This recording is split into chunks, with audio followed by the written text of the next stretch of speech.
కర్ణాటకలో జనతాదళ్ సెక్యులర్ తీవ్రమైన సంక్షోభాన్ని ఎదుర్కొంటోంది. జేడీఎస్ సంక్షోభానికి మూల కారణాలు అనేకం. మొదటిది, జేడీఎస్ ఏనాడు ఒక కర్ణాటక వ్యాప్తంగా ఉన్న ఒక రీజనల్ పార్టీగా ఎమర్జ్ కాలేదు. కర్ణాటకలో ఒక సబ్ రీజనల్ పార్టీగా మాత్రమే జనతాదళ్ సెక్యులర్ మిగిలింది. ఉప ప్రాంత పార్టీ అంటారు. ఇప్పుడు ప్రాంతీయ పార్టీలు ఏవి చూసుకున్నా మీకు రాష్ట్రం అంతా ఉంటాయి. ఒక ప్రాంతంలో వీక్ ఉండొచ్చు, ఒక ప్రాంతంలో స్ట్రాంగ్ ఉండొచ్చు. ఇప్పుడు తెలుగుదేశం పార్టీ ఉంది, రాయలసీమ ప్రాంతంలో వీక్ ఉంది, కానీ రాష్ట్రం అంతా ఉంది. రాయలసీమలో కూడా ఆ పార్టీ గెలుస్తూ ఉంటుంది. చంద్రబాబు నాయుడే రాయలసీమ ప్రాంతం నుంచి ఎమ్మెల్యేగా ఎన్నికయ్యారు. అలాగే వైఎస్ఆర్ కాంగ్రెస్ ఉంది. డెఫినెట్గా రాయలసీమ ప్రాంతంలో, గ్రేటర్ రాయలసీమలో వైసీపీకి ఎక్కువ బలం ఉంది. కానీ ఉత్తరాంధ్రలో కృష్ణా గోదావరి బెల్ట్లో కూడా వైసీపీకి బలం ఉంది. డిఎంకే, ఏడీఎంకేకు తమిళనాడు వ్యాప్తంగా బలం ఉంది.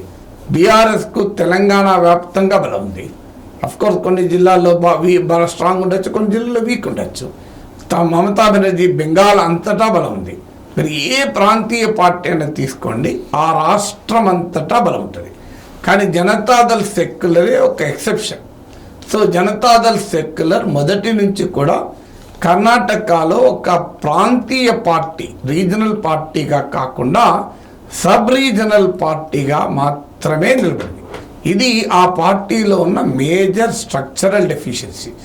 అందువల్ల జనతాదళ్ సెక్యులర్ ఇలా సంక్షోభంలో పడటానికి మొదటి కారణం ఆ పార్టీ యొక్క క్యారెక్టర్, ఆ స్ట్రక్చరల్ డెఫిషియన్సీ, వ్యవస్థాగతమైన లోపం. దీనికి కారణం ఏంటంటే జేడీఎస్ కర్ణాటకలోని ఒక సదరన్ ప్రాంతంలో, మైసూర్ ఆ ప్రాంతంలో, ఓల్డ్ మైసూర్ ప్రాంతంలో ఒక కమ్యూనిటీ, ఒక్కలిగా కులం ఆధారంగా మాత్రమే ఆ పార్టీ నిలబడింది. ఒక రకంగా ఇప్పుడు తమిళనాడులో కొన్ని కాస్ట్ బేస్ పార్టీస్ ఉంటాయి, పట్టలి, మక్కలి, కచ్చి లాంటి పార్టీలు.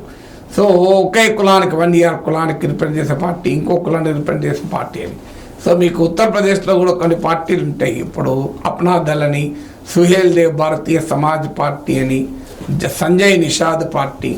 ఆయా ప్రాంతంలో ఒక కులానికే ప్రాతినిధ్యం వహిస్తారు. ఇప్పుడు బీహార్లో లోక్ జనశక్తి పార్టీ, పాశ్వాన్ కులమే ప్రధానంగా ఆ పార్టీకి ఊపిరి. అలా కర్ణాటకలో JDS Vokkaliga community cost based పార్టీగా ఓల్డ్ మైసూర్ ప్రాంతానికే పరిమితమైన పార్టీగా నిలబడింది. దీనికి ఉదాహరణ ఈ ఒక్కలిగా కమ్యూనిటీకి మాత్రమే నిలబడడం వల్ల ఒక్కలిగలు ఎక్కువగా ఉన్న మైసూర్ ప్రాంతానికే పరిమితమైంది. బట్ 1999 నుంచి 2023 వరకు జరిగిన ఎన్నికల్ని కనుక మీరు పరిశీలిస్తే మొత్తం జేడీఎస్కు చెందిన వాళ్ళు 1273, 1273 మంది ఎమ్మెల్యేలుగా పోటీ చేశారు. అంటే 1998 నుంచి, అంటే జనతాదళ్ సెక్యులర్ ఫామ్ అయిన తర్వాత నుంచి ఇటీవల అసెంబ్లీ ఎన్నికల వరకు ఈ 1273 ఎమ్మెల్యేలు పోటీ చేస్తే గెలిచింది ఎంతమంది అంటే 15% మించి ఎన్నడూ గెలవలేదు. సో మొత్తం నార్మల్గా ప్రాంతీయ పార్టీ ఒకసారి భారీగా ఓడిపోవచ్చు, కానీ ఒకసారి భారీగా గెలుస్తుంది కూడా. ఆ రకంగా బ్యాలెన్స్ అవుతూ ఉంటుంది. ఇప్పుడు బీఆర్ఎస్ తీసుకుంటే 2018లో 88 సీట్స్ గెలుచుకుంది, ఇప్పుడు 39కే పరిమితమైంది. తెలుగుదేశం పార్టీ 100కు పైగా గెలుచుకుంది 2014లో, 2019లో 23 సీట్స్కే పరిమితమైంది. So over 60 seats, nearly 70 seats YSR Congress 2014లో గెలుచుకుంది. 2019కి వచ్చారు 151 సీట్స్ గెలుచుకుంది. కానీ జేడీఎస్ ఏనాడు కూడా ఒక లాంగ్ పీరియడ్, 25 year పీరియడ్ తీసుకుంటే 1273 క్యాండిడేట్స్ పోటీ చేస్తే కేవలం 15% మాత్రమే గెలిచారు. ఇంతకన్నా ఘోరమైన స్టాటిస్టిక్స్ ఏంటంటే ఈ 1273 మంది 25 ఏళ్లలో జేడీఎస్ తరఫున ఎమ్మెల్యేలుగా పోటీ చేస్తే 56%, 56% డిపాజిట్ కోల్పోయారు. మీకు 2014 ఎలక్షన్స్లో మీకు ఇంట్రెస్టింగ్ స్టాటిస్టిక్స్, 25 సీట్స్లో జేడీఎస్ పోటీ చేసి 2 సీట్లు గెలుచుకుంది. ఆ సమయంలో కొన్ని సీట్లలో 10 అసెంబ్లీ సెగ్మెంట్లు, 3 పార్లమెంట్ సెగ్మెంట్లో 100 కన్నా తక్కువ వచ్చాయి జేడీఎస్ ఓట్లు. అందువల్ల ఇది స్ట్రక్చరల్ డెఫిషియన్సీ జేడీఎస్ చేసుకున్న. రెండవది ఏంటంటే ఇది ఒక ప్రాంత లేదా ఒక ఉప ప్రాంత చివరికి ఒక కులం ఆకాంక్షల్ని కూడా రిప్రజెంట్ చేయలేకపోయింది. పేరుకు ఒక్కలిగాల ఆధారంగా ఓల్డ్ మైసూర్ ప్రాంతంలో ఉన్నప్పటికీ కూడా fail to represent even cost aspirations also. And ఆ ఒక్కలిగాల ఆకాంక్షల్ని కూడా రిప్రజెంట్ చేయలేకపోయింది. మీకు ఫలితంగా ఏం జరిగింది అంటే కేవలం తన కుటుంబ పార్టీగా మాత్రమే మిగిలిపోయింది. దేవగౌడ అంత వెటరన్ లీడర్ అయి దేశ ప్రధానమంత్రి స్థాయికి ఎదిగిన ఆయన ఆయనకు పడ్డ SON స్ట్రోక్ ఆఖరికి జేడీఎస్ను కూడా దెబ్బతీసింది. సో జేడీఎస్ను కుమారస్వామిని ముఖ్యమంత్రి చేయడానికి ఆ పార్టీ కొవ్వొత్తిలాగా కరిగిపోయింది. ఫలితంగా సిద్ధరామయ్య లాంటి బలమైన నాయకులు కోల్పోవాల్సి వచ్చింది. ఇప్పుడు కర్ణాటక కాంగ్రెస్ ముఖ్యమంత్రి సిద్ధరామయ్య ఒకప్పుడు జేడీఎస్లో దేవగౌడ తర్వాత నెంబర్ 2 పొజిషన్ అండి. అప్పటికి ఇక కుమారస్వామి వెలుగులో పెద్ద ముందుకు రాలే. కానీ దేవగౌడ తన కొడుకు కుమారస్వామి కొరకు బలమైన నాయకుడైన సిద్ధరామయ్యను దూరం చేసుకున్నాడు. సిద్ధరామయ్య కాంగ్రెస్ పార్టీలో చేరి ఆ తర్వాత ఇప్పుడు 2వసారి ముఖ్యమంత్రి కూడా అయ్యాడు. సో అందువల్ల SON స్ట్రోక్ అనేది జేడీఎస్కు తగిలిన అతిపెద్ద 2వ దెబ్బ. ఇక 3వది ఏంటంటే పొలిటికల్ అపార్చునిజం. అతి దుర్మార్గమైన హేయమైన రాజకీయ అవకాశవాదం. ఇది జేడీఎస్ఏ చూపెట్టిందా, ఇతరులు చూపెట్టలేదా అంటే దేశంలో రాజకీయ పార్టీలన్నింటికీ లక్ష్యం ఉంటుంది.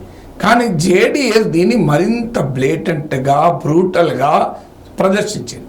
అంటే మీకు లాస్ట్ ఎలక్షన్స్ ఉదాహరణ 2018లో సో కాంగ్రెస్ పార్టీకి ఎక్కువ సీట్లు వచ్చాయి, జేడీఎస్ తక్కువ సీట్లు వచ్చాయి. కానీ మాకే ముఖ్యమంత్రి కావాలని పట్టుబట్టి ముఖ్యమంత్రిగా ఉండి తర్వాత క్రమంలో ప్రభుత్వం నిలబడలేదు. అందువల్ల అంతకు ముందు కూడా బీజేపీతో ఇలాగే వ్యవహరించారు. ముందు పొత్తులో భాగంగా కుమారస్వామి ముఖ్యమంత్రి అయ్యారు, తర్వాత టర్మ్ బీజేపీ కావాలంటే మళ్ళీ మద్దతు ఇవ్వనన్నాడు. సో అలా పొలిటికల్ రాజకీయ అవకాశవాదం క్లియర్గా కనబడింది. ఇక్కడ కూడా మీరు బీఆర్ఎస్ ప్రారంభానికి వ్యవస్థాపన డేలో పాల్గొన్నాడు, కుమారస్వామి కూడా పాల్గొన్నాడు. కర్ణాటకలో జేడీఎస్తో కలిసి పోటీ చేస్తామని బీఆర్ఎస్ ప్రకటించింది, మద్దతు ఇస్తామని ప్రకటించింది. ఆ తర్వాత ఖమ్మం మీటింగ్ వచ్చారు, జేడీఎస్ గాయపడిపోయింది. ఎందుకంటే అప్పటికే మోడీ ఒడిలో హాయిగా చదువు తీసుకుంది జనతాదళ సెక్యులర్. ఎన్డీఏతో అప్రకటిత స్నేహం మొదలైంది. ఆ తర్వాత అసెంబ్లీ ఎన్నికల తర్వాత బహిరంగ కూడా పడింది. సో ఇలా రాజకీయ కింగ్ మేకర్ అన్న పేరిట, అది కింగ్ మేకర్ అని చాలా పాజిటివ్ వర్డ్ కావాలి. అసలు వాస్తవం అది కింగ్ మేకర్ కాదు, ఒక పచ్చి రాజకీయ అవకాశవాదాన్ని ప్రదర్శించింది. ఈ 3 కారణాల రీత్యా ఇవాళ జనతాదళ సెక్యులర్ కకావికలమైన పరిస్థితి. సో మళ్ళీ ప్రాణం పోసే వాతావరణం వస్తుంది అనుకున్నారు. ఎందుకంటే బీజేపీతో కలిసింది, ఎన్డీఏలో భాగమైంది. ఎన్డీఏలో బీజేపీ తన డెస్పరేషన్ వల్ల జేడీఎస్ను కలుపుకుంది. కానీ ఇటీవల అసెంబ్లీ ఎన్నికలలో చూసాం జేడీఎస్కు ఓవర్ 5% ఓటింగ్ తగ్గింది. సో ఒక్కలిగాలు తప్ప వేరే వాడేవాడు ముస్లిం ఓటు పూర్తిగా కాంగ్రెస్ ట్రాన్స్ఫర్ అయింది. సో ఈ లోక్సభ ఎలక్షన్లో కూడా బీజేపీ మద్దతు ఉన్నా జేడీఎస్ ఏం పెద్ద పర్ఫార్మెన్స్ చూపుతుందా ఒకవేళ అనేది అనుమానాస్పదమే. దానికి తోడు ఇటీవల ప్రజ్వల్ రేవన్నల వ్యవహార సరళి, అంటే ఏ కుటుంబ ప్రయోజనాల కొరకైతే జేడీఎస్ బతికిందో ఆ కుటుంబంలో ఉన్నటువంటి డర్టీ కల్చర్ కూడా ఇవాళ ఆ పార్టీని కాటు వేస్తుంది.